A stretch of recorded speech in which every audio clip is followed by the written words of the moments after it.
కనపడేది ఇది national highway road అండి. ఇప్పుడు చెన్నై నుంచి నెల్లూరు సైడ్ ఇది హైవే ఇది. సో ఇది వచ్చి అమరావతి హోటల్ పక్కన. ఇక్కడ ఇది కనపడేది వచ్చి అపెక్స్ కంపెనీ ఇది. సో అపెక్స్ కంపెనీ ఇది మొత్తము.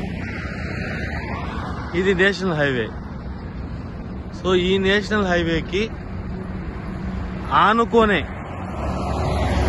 నేషనల్ హైవే ఆనుకోనే అపెక్స్ కంపెనీ ప్లస్ ఇది వచ్చి బస్ స్టాప్ పక్కన అమరావతి హోటల్.